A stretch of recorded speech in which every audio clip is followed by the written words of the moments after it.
Hello. We're going to walk through the setup for a Teradek Vidiu via the iPhone interface. There is an analog software app for the video for Android, which also runs on pad devices. So um, if you've got either Android or iOS on a pad or a phone, good to go. And this is an excellent way to manage your live video encoder. So let's go ahead and get started. So first off, you're going to want to download and install the Vidiu app. Take a moment here to connect to your remote Vidiu, and as you can see, this is throughput here. Let's turn the camera on and off for a sec to reestablish the video throughput. And likely the audio is not going to be timed because there is a delay associated with coming from the camcorder, which is plugged by HDMI, into the encoder itself, and then through the iPhone, and then over to my Mac, which I'm doing the recording on.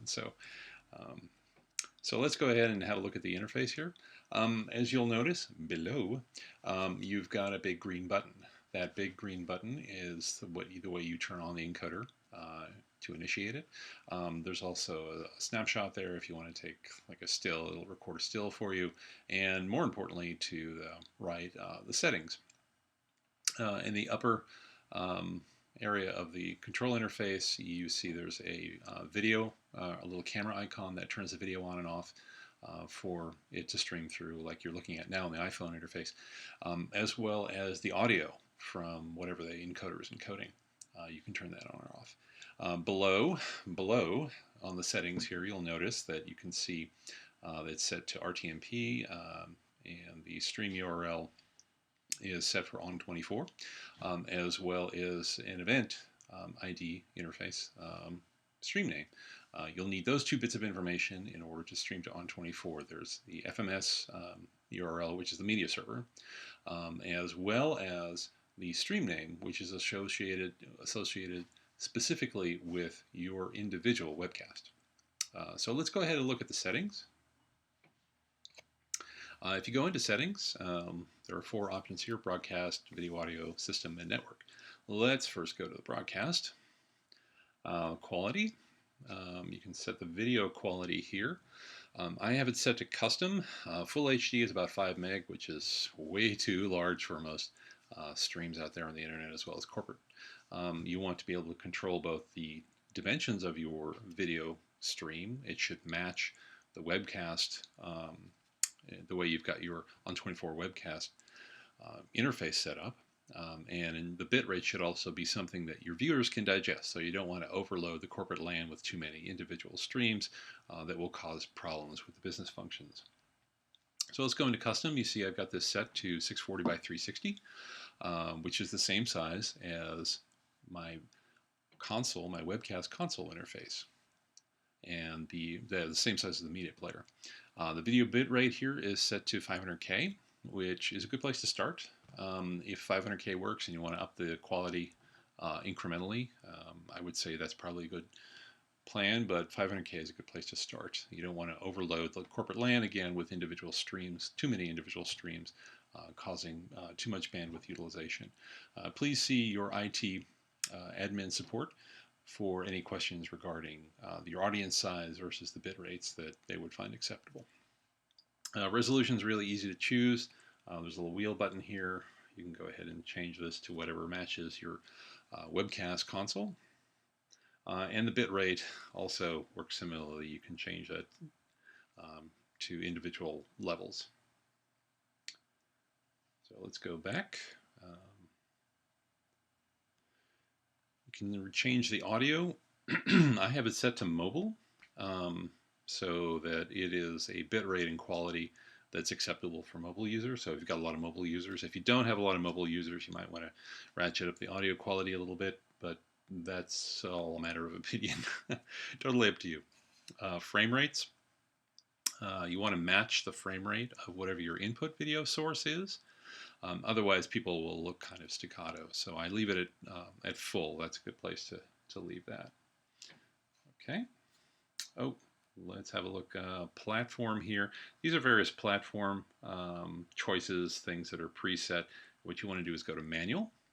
And under Manual Platform, you'll notice there's the URL for On24 up here. That's the media server. And then this is the stream name that's associated with my individual stream. You want to use the Flash Media Server agent. That's more commonly available. Auto reconnect, I leave that on, so if for some reason you have a network issue, gets disconnected, it will try to reconnect, which is a good thing. So that's about all you need to do there. Just need to point your stream in the proper direction. Let's go over to audio and video. The input resolution, it will automatically sniff from whatever you plug in the HDMI port. I happen to be feeding it 1080i. I want to do it widescreen. I could make it 4:3 if I wanted to, but 16:9 is the most common these days. Audio source, I have it set to the analog input. So if you've got an external mixer, let's say, and you're feeding a bunch of mics into a camcorder, you can do it that way. So if you're feeding your audio into the camcorder, simply choose HDMI instead of analog. Or if you want to send analog audio individually, there's a stereo mini jack input on the back of the Vidiu. You can send it individually. You can send a mono if you want. You can choose mono, or you can choose stereo, which is probably where you want to leave that. There's a volume control here, so you can adjust the volume of your input, and you can set the line level. So normally that would be set to line level if you're feeding from a mixer, but it is feasible for you to plug a microphone directly into the back of the Vidiu, should you desire to do so. And then you want to choose mic level. Those are mic level is a much lower voltage level than line level. Okay, so let's go back to settings. System. This is just the firmware. When the system boots up, it will ask you if it'll go out to the internet, and it'll ask if there is a new version of the firmware. If so, I would recommend that you download it and install it. Give yourself some time there, so don't show up just before the event and expect to start streaming. You want to be prepared, do some tests the day before. So if there is a firmware update, go ahead and install it so you've got the latest controls. Network.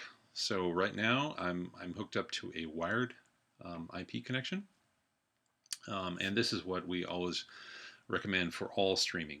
Wireless is subject to electromagnetic interference, so that's generally a bad choice for live streaming. Live streaming is, think of it much like water. Your live stream is going to take up all of the pipe. If you're pushing water down a pipe, it's going to take up most of the volume of the pipe. If you're surfing the internet, those are bursts. So you need a little bit of bandwidth, and you don't. You need a little bit of bandwidth, then you don't. And that comes in, fractions of a second. So you want to make sure that you've got access to that bandwidth in an unconstrained manner. You want to make sure that you have a wired connection. Right here you can see it's DHCP, so this is the address that it fetched. But for some reason, if your network administrator wants, they can give you a static IP address for the device so that you can configure it on your network either way. It also does wireless. So if you've got wireless, this can access wireless networks. There's also a possibility of using a USB modem, which I do not have configured at this point. But if you've got like a cellular USB modem, so Verizon, AT&T, whatnot, you can plug it directly into the Vidiu and use it. Again, I would not recommend that because it's subject to bandwidth variability. But there are emergency situations, so and there's a speed test button to test your network speed. And that is all you need to get yourself ready for live streaming with the Teradek Vidiu. So if you push the green button, as I have, it will go ahead and it will turn red. Once it's live, you'll see there's a live up here in the upper left-hand corner. There's a live notice that tells you that you are indeed live streaming, and it will remain in this function until you depress the button again, at which point it'll ask you, are you sure you want to stop? And you can go ahead and stop the broadcast. That's pretty much all there is to it. It's a fairly straightforward device to manage, fairly reliable. You can also manage it over a network, which is a separate video that I'll do. If you want to put it in a rack somewhere and simply remotely administer the video, that is a function as well. If you're using this in a mobile constraint where you're moving around a lot, the iPhone or Android control interface is very handy. You can simply email the On24 URL and stream name to yourself, copy paste into the video on your phone, and press go, and you're ready to go. So if you have any questions, it's andy.kokendorfer, KOCHENDORFER, at on24.com. You can go ahead and hit me with an email. I'll be happy to help you. Alrighty, thanks.